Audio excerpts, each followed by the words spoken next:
Hi ಎಲ್ರಿಗೂ ನಮಸ್ಕಾರ. Welcome to Enlight YouTube channel. Daily current ಅಫೇರ್ಸ್ನ 5th ಸೀರೀಸ್ಗೆ ನಿಮಗೆ ಸ್ವಾಗತ. I am Mallikarjun. ಸೊ ಈ ಕರೆಂಟ್ ಅಫೇರ್ಸ್ ನಾವು ಎಲ್ಲಿಂದ ಸೋರ್ಸ್ ಮಾಡ್ತೇವೆ ಅಂತಂದರೆ ಫ್ರಮ್ PIB ನ್ಯೂಸ್ ಅಂದರೆ ಪಬ್ಲಿಕ್ ಇನ್ಫಾರ್ಮೇಷನ್ ಬ್ಯೂರೋ ಹಾಗೂ ನ್ಯೂಸ್ ಪೇಪರ್ನ ಇಂಪಾರ್ಟೆಂಟ್ ಆರ್ಟಿಕಲಿಂದ ಇಲ್ಲಿ ಸೋರ್ಸ್ ಮಾಡಿರ್ತೇವೆ. ಇದು ಯಾರ್ಯಾರಿಗೆ ಯೂಸ್ಫುಲ್ ಆಗುತ್ತೆ ಅಂತಂದರೆ KPSC ಹಾಗೂ KA ನಡೆಸೋವಂಥ ಗ್ರೂಪ್ C ಎಕ್ಸಾಮ್ಸ್ ಮತ್ತು ಪೊಲೀಸ್ ಕಾನ್ಸ್ಟೇಬಲ್ ಆಯಿತು, ಪೊಲೀಸ್ ಸಬ್ ಇನ್ಸ್ಪೆಕ್ಟರ್ಗೆ ಬೇಕಾದಂಥ ಕರೆಂಟ್ ಅಫೇರ್ಸ್ನ ನಾವಿಲ್ಲಿ ಪ್ರೊವೈಡ್ ಮಾಡ್ತಾ ಇದ್ದೇವೆ. ಸೊ ಆಫ್ಟರ್ ದ ಕ್ಲಾಸ್ ನೀವಿಲ್ಲಿ ಕ್ಲಾಸ್ ಮಾಡಿರೋಂಥ ನೋಟ್ಸ್ PDF ನಮ್ಮದೇ ಆದಂಥ ಎನ್ಲೈಟ್ KPSC ಅನ್ನೋ ಒಂದು ಚಾನಲ್ ಇದೆ. ಆ ಚಾನಲಲ್ಲಿ PDF ಪ್ರೊವೈಡ್ ಮಾಡಿರ್ತೀವಿ. ಡಿಸ್ಕ್ರಿಪ್ಷನಲ್ಲಿ ಕೊಟ್ಟಿರೋ ಲಿಂಕ್ ಮೂಲಕ ನೀವು ಅದನ್ನು ಡೌನ್ಲೋಡ್ ಮಾಡ್ಕೋಬೋದು. ಓಕೆನಾ? ಸೊ ಇವತ್ತಿನ ಕ್ಲಾಸ್ ಸ್ಟಾರ್ಟ್ ಮಾಡೋಣ. ಫಸ್ಟ್ ಕ್ವಶನ್,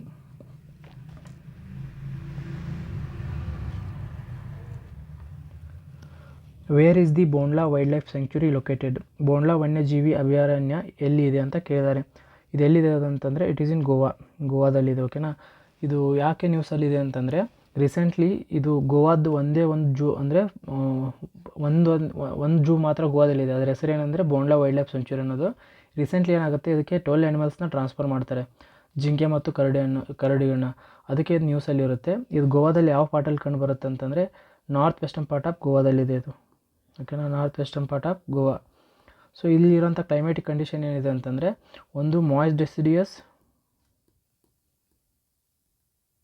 ಮತ್ತು ಸೆಮಿ ಎವರ್ಗ್ರೀನ್ ಫಾರೆಸ್ಟ್ನ ನಾವಿಲ್ಲಿ ನೋಡ್ಬೋದು.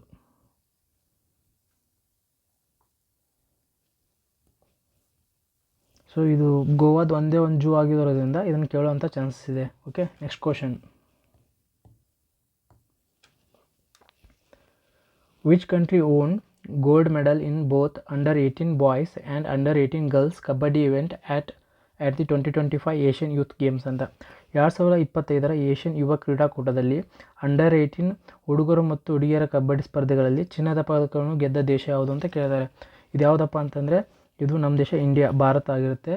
ಸೊ ಇಲ್ಲಿ ಏನೇನು ಇಂಪಾರ್ಟೆಂಟ್ ಅಂತಂದರೆ ಈ ಅಂಡರ್ 18 ಅಂದರೆ ಏಷ್ಯನ್ ಯುವ ಕ್ರೀಡಾ ಎಲ್ಲಿ ನಡೀತು ಅಂತ ಕೇಳೋ ಚಾನ್ಸ್ ಇದೆ. ಅದು ನಡೆದಿರೋ ಪ್ಲೇಸ್ ಏನಂತಂದರೆ ಇಟ್ ಈಸ್ ಇನ್ ಬರೇನ್ ಎಲ್ಲಿ ಬರುತ್ತೆ ಅಂತಂದರೆ ಇದೊಂದು ಐಸ್ಲ್ಯಾಂಡ್ ಕಂಟ್ರಿ. ಯಾವ ಪಾರ್ಟಲ್ಲಿ ಬರುತ್ತೆ ಅಂದರೆ ವೆಸ್ಟ್ ಏಷ್ಯಾದಲ್ಲಿ ಕಂಡು ಬರೋಂಥ ಪರ್ಷಿಯನ್ ಗಲ್ಫ್ ಇದೆಯಲ್ಲ, ಪರ್ಷಿಯನ್ ಗಲ್ಫಲ್ಲಿ ಇದು ಲೊಕೇಟೆಡ್ ಆಗಿದೆ.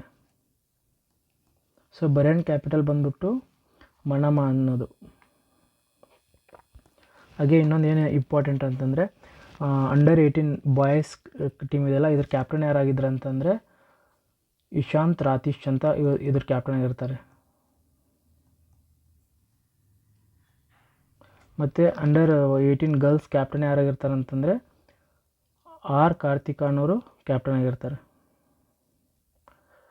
ಮತ್ತು ಎರಡೂ ಟೀಮು ಲೈಕ್ ಬಾಯ್ಸ್ದಾಯಿತು ಗರ್ಲ್ಸ್ದಾಯಿತು ಫೈನಲ್ ಯಾರು ಅಪೋಸಿಟ್ ಆಡಿದ್ದಾರೆ ಅಂತಂದರೆ ಅಪೋಸಿಟ್ಟು ಇರಾನ್ ಟೀಮ್ ಅಪೋಸಿಟ್ ಆಡಿ ಗೆದ್ದಿರ್ತಾರೆ. ಓಕೆನಾ? ನೆಕ್ಸ್ಟ್ ಕ್ವಶನ್,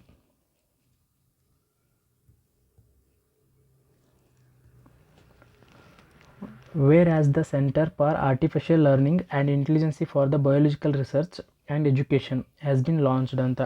ಸೊ ಕ್ಯಾಲಿಬರೆ ಕೃತಕ ಅಧ್ಯಯನ ಮತ್ತು ಜೈವಿಕ ಸಂಶೋಧನೆ ಹಾಗೂ ಶಿಕ್ಷಣಕ್ಕಾಗಿ ಬುದ್ಧಿಮತ್ತೆಯ ಕೇಂದ್ರವನ್ನು ಎಲ್ಲಿ ಪ್ರಾರಂಭಿಸಲಾಗಿದೆ ಅಂತ ಕ್ವಶನ್ ಇದೆ.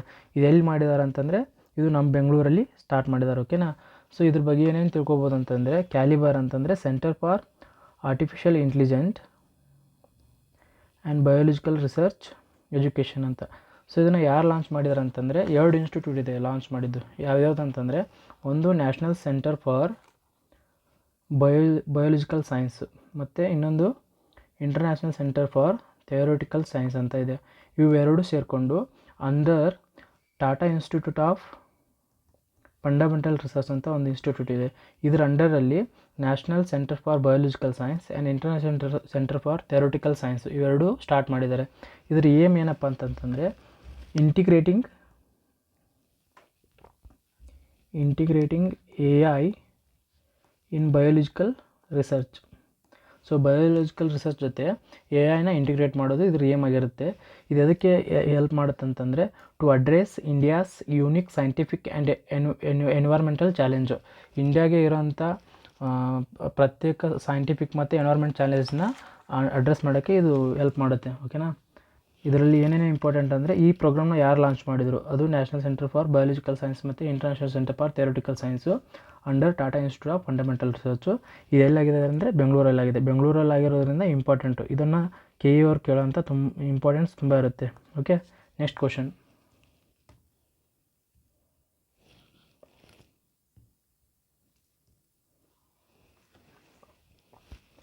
Which country confirmed its highest national honor, the Grand Order of Mugangu, on the USA President Donald Trump?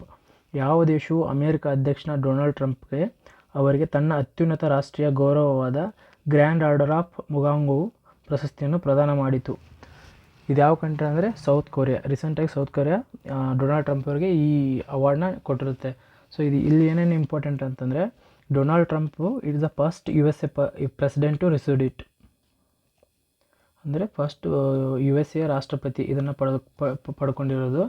ಹಾಗೆ ಇದು ಎದಕ್ಕೆ ಕೊಟ್ಟಿದ್ದಾರೆ ಅಂತಂದರೆ, ಡೊನಾಲ್ಡ್ ಟ್ರಂಪ್ ಅವ್ರದ್ದು ಒಂದು ರೂಲ್ ಇದೆ, like it ರೆಕಾಗ್ನೈಸಿಂಗ್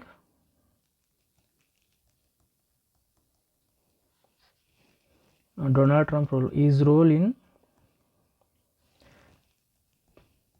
piece maker on the Korean peninsula.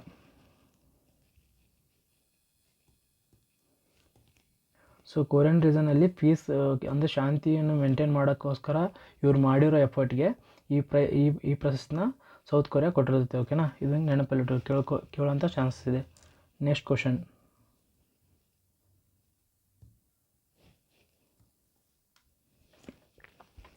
Which country has developed the world fastest bullet train CR450 ಅಂತ? ವಿಶ್ವದ ಅತ್ಯಂತ ವೇಗವಾದ ಬುಲೆಟ್ ರೈಲು CR450 ಅಭಿವೃದ್ಧಿಪಡಿಸಿದ ದೇಶ ಯಾವುದು ಅಂತ ಕ್ವಶನ್ ಇದೆ. ಇದಕ್ಕೆ ಆನ್ಸರ್ ಏನಂತಂದರೆ, ಇದು ಚೀನಾ ಮಾಡಿರ್ತೈತೆ. ಓಕೆನಾ, ಇದೆಷ್ಟು ಸ್ಪೀಡ್ ಇದೆ ಅಂತಂದರೆ 453 km/h ಈ ಸ್ಪೀಡಲ್ಲಿ ಓಡುತ್ತೆ. ಇದು ಯಾವಾಗ ಚಾಲ್ತಿ ಆಗುತ್ತೆ ಅಂತಂದರೆ 2026ರಲ್ಲಿ ಇದು ಸ್ಟಾರ್ಟ್ ಆಗುತ್ತೆ. ಓಕೆ, ಇವತ್ತಿನ ಕ್ಲಾಸ್ಗೆ ಇಷ್ಟು ಮುಗೀತು. Thank you for watching. And ನಿಮ್ಮ ಸಪೋರ್ಟ್ನ ಸಬ್ಸ್ಕ್ರೈಬ್ ಮಾಡೋ ಮೂಲಕ ತಿಳಿಸಿ. ಹಾಗೆ ನಿಮ್ಮ ಫ್ರೆಂಡ್ಸ್ಗೆಲ್ಲ ಈ ಚಾನಲ್ನ ಶೇರ್ ಮಾಡಿ ಅಂತ ಕೇಳ್ತಾ ಇವತ್ತಿನ ಕ್ಲಾಸ್ ಮುಗಿಸ್ತೇನೆ. Thank you.